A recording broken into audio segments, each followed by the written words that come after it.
You have never done the math inside a Dollarama. Almost nobody has, and that's not an accident. Larry Rossy built a company on it, and since 2009, his stock has beaten Apple and Amazon, and you can't even buy a single item from them online. A box of cereal at Dollarama, $1.50, 3 ounces. The same brand at the grocery store is $4 for 14 ounces. 50 cents an ounce against 29. You paid more for less, and you walked out feeling clever. The small box wasn't a convenience, it was the point. Nobody talked you into that. The store just made sure the question never came up. 1,600 locations across the country, and 85% of Canadians live within 10 kilometers of one. $6.4 billion went through the registers last year, on margins you'd expect from a luxury label, not a dollar store. And none of that came from selling things cheaply. Plenty of companies did that, and most of them are gone. It came from something much harder to copy, and it started with a family business that was about to die. By 1990, the Rossy chain was running out of road. It had been in Montreal since 1910, when a Lebanese immigrant named Salim Rossy opened a general store on Craig Street. He sold thread, tobacco, razor blades, simple tools, what working families needed and couldn't easily make.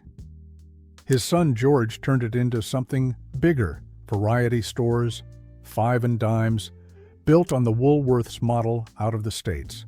You went in for a birthday card and a toy and a pack of gum, and you left having spent almost nothing. That worked for decades. Then it stopped.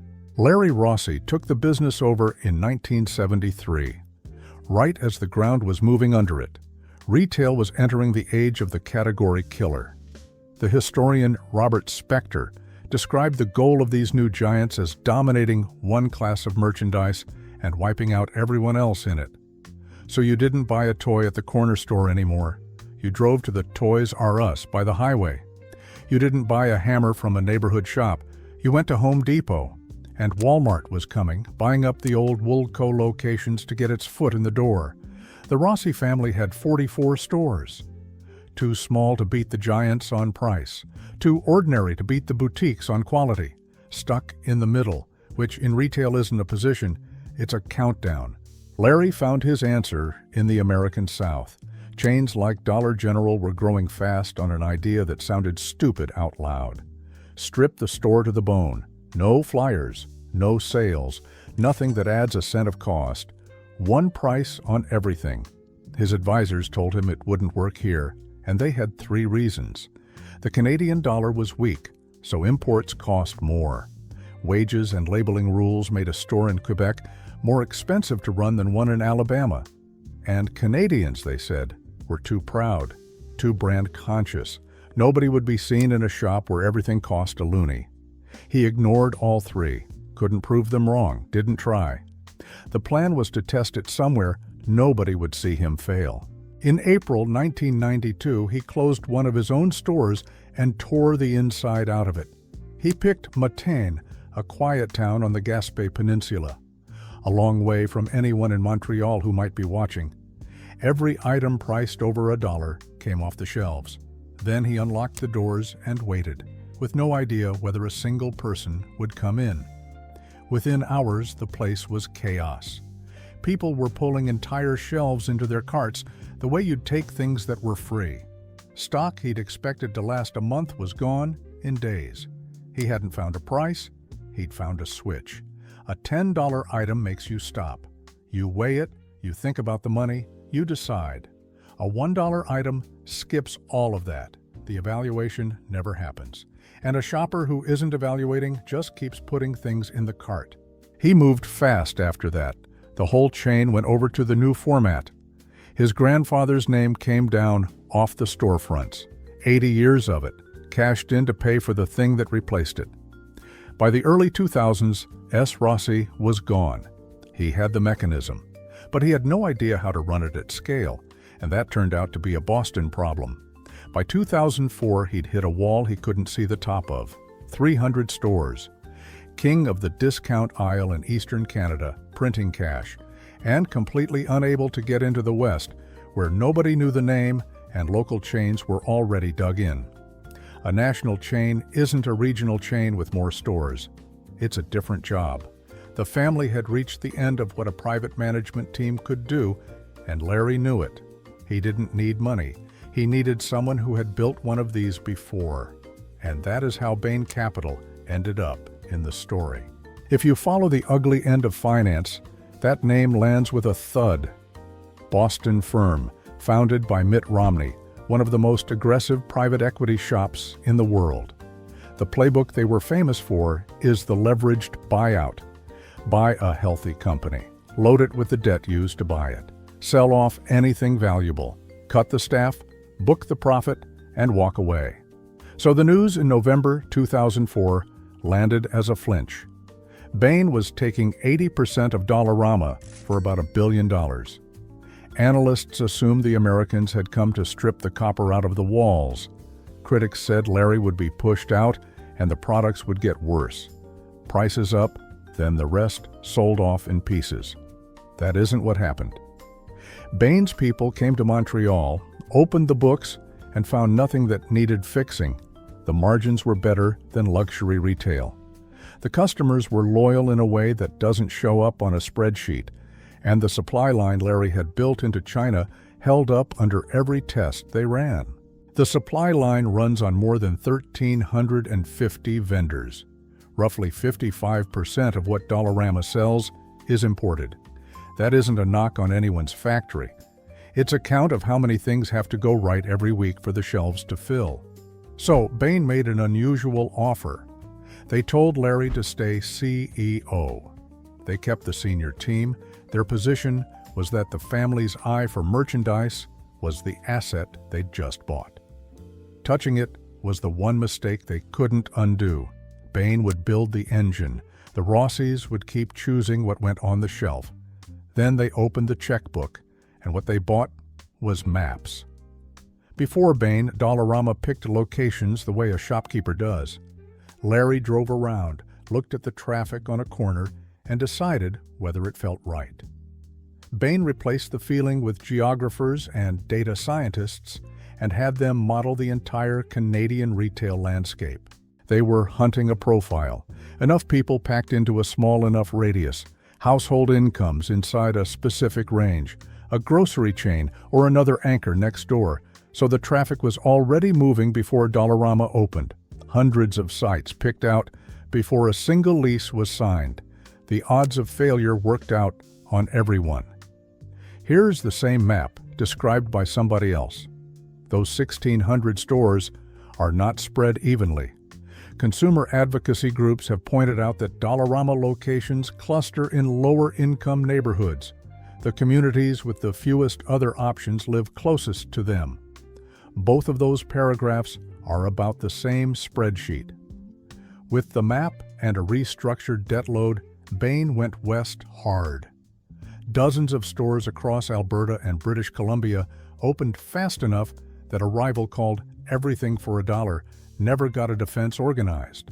Then in 2009, with the wreckage of the financial crisis still on the ground, Bain took Dollarama public on the Toronto Exchange. The timing looked reckless, but it became one of the most successful listings in Canadian history.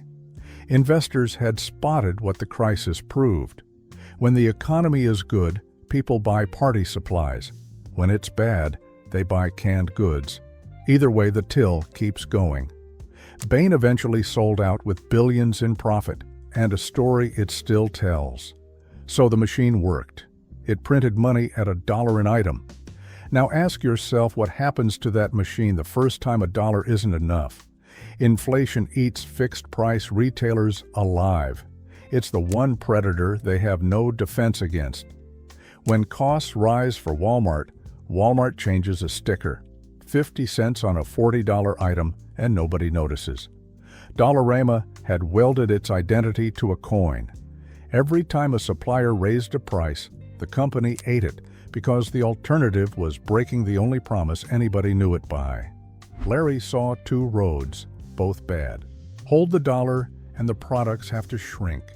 Chocolate bars down to a couple of bites. Foil thin enough to tear when you unroll it. laundry baskets that crack the first time you fill one. That road ends with a store full of junk, still priced at $1. Raise the price and the spell breaks. A customer sees $2 on a tag, looks up at a sign that says Dollarama, and feels lied to. That was the fear no one knew how to avoid. In early 2009, they tested it anyway, quietly, without an announcement. A few items at $1.25, $1.50, $2 went on the shelves to see what would happen. Nothing happened. Customers picked up a full-size bottle of bleach for $2 and put it in the cart. $5 at the supermarket and only $2 here. That was the whole calculation, and the answer was still obviously yes, which told the company something worth more than the margin. The deal has to feel undeniable. The price does not have to be $1. That single finding opened the doors. Suddenly the buyers could look at products they'd spent 17 years ignoring. Real hardware that would drive a screw without stripping the head. Glassware and ceramics with weight to them. Mars and Hershey's and Coke, the actual brands instead of the knockoffs beside them. HDMI cables and phone chargers. And the ceiling never stopped moving. $1.25, then $2, then $3, then $4, and as of 2022, $5. 400% above where the whole idea started.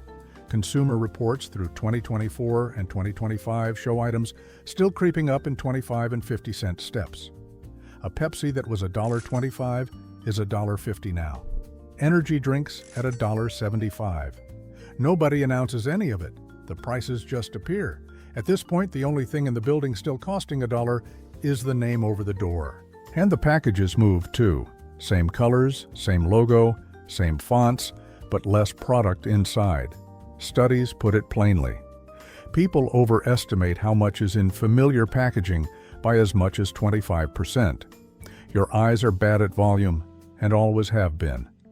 The miniature version isn't there for your convenience. The competition watched every bit of this happen and took the wrong lesson from it. In 2010, the American giant Dollar Tree came north, bought a local chain, and announced it was taking the market. It arrived committed to a single price. Everything for $1.25, no exceptions, and the purity of that was supposed to be the whole advantage. It was the thing that killed them. Handcuffed to that number, Dollar Tree physically could not stock the products that were now filling Dollarama. No $5 yoga mats, no fleece blankets, no cushions. Dollarama's stores looked fuller, the goods felt more substantial, and walking through one stopped feeling like a discount store at all. Dollar Tree is still in Canada. It's a minor player on thin margins, serving a narrow slice of the market. Dollarama holds somewhere around half. The chain that kept its promise about price is the one that lost. Price was never what either company was selling. But none of the machinery so far explains the $20 you didn't plan to spend. That part is in the customer's head, and it's mostly the work of Neil Rossy, who took over as chief executive in 2016. Think about a grocery run. It's a chore. You go in with a list, you move through the aisles with a purpose, and the whole point is to finish and leave. Every second in that building is friction you're trying to reduce. Dollarama is built to do the opposite. Walk in, and you are almost never pointed at the toothpaste. The most valuable ground in the store, the space right inside the doors, goes to seasonal stock, and seasonal stock changes constantly. The toothpaste will be there in March. The ceramic pumpkin will not. That's a countdown, and it goes in the cart before the part of your brain that asks about pumpkins gets a say. Then you're into general merchandise, and this is where the design turns clever. The stock is deliberately unpredictable. In among the plastic bins and kitchen gadgets, you'll find a brand-name shampoo, a pack of good socks, a licensed toy that costs 3 times as much at a department store. A lot of it is gray market, overstock somebody else couldn't move, or product with a printing error on the box. To you, it's a find. $12 of something for $4, and your brain files that as a win, not a purchase. A win. That's the mechanism, and it's a good one. A customer who believes they've just beaten the system stops guarding the rest of their money. You came in for a roll of tape. By the time you reach the back wall, there's $20 of other things in the basket, and none of it was on your mind when you left the house. Twice a month, around $20 a trip. Roughly $480 a year. Some of that is fine. Some is worse than it looks, and batteries are the clearest case. Testing puts dollar store sales at a quarter to a third of the life of a name brand. A pack for $1.25 against $8 for Duracell reads as an easy win, but replace them 4 times over and you've spent $5 for what the $8 pack gave you in one go, plus 4 more trips to the store. There's a name for this: cost per use. A $5 thing that lasts a year costs you about 1.50 cents a day. A $2 thing that dies in a month costs you nearly 7. The cheap option is 5 times more expensive, measured the only way that matters, none of which you're doing in the aisle. And that is exactly why the most profitable chain in the country still won't sell you anything online. Every serious retailer on earth has spent 15 years pouring money into e-commerce. Dollarama flatly refuses to sell individual items online. There's a logistics answer. The margin on a $4 spatula won't cover picking it, packing it, and driving it to your door. That's true, but it isn't the real reason. The real reason is that you can't digitize an impulse. Someone sitting on their couch is a rational animal. They search, they compare, they buy the thing they went looking for. Someone standing in a bright aisle surrounded by cheap, colorful objects is not doing any of that. And there's a second problem with a phone. A phone is a comparison engine. It's 30 seconds between a price on a shelf and the same product priced somewhere else. Dollarama built the one store in the country where nobody takes it out. Every number in the building is small enough to feel like it doesn't matter. That's the cereal. 50 cents an ounce against 29, sitting in plain sight, in a box you were happy to buy. The Rossy family bet 3 generations of their name on a prediction about this country.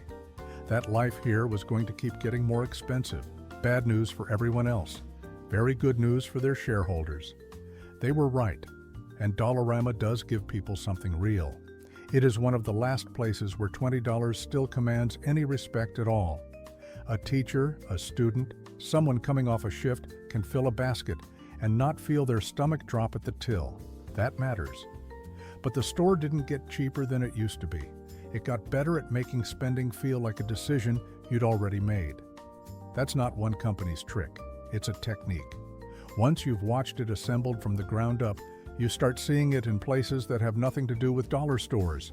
You've been inside a few of them this year already. Subscribe, and I'll show you the next one.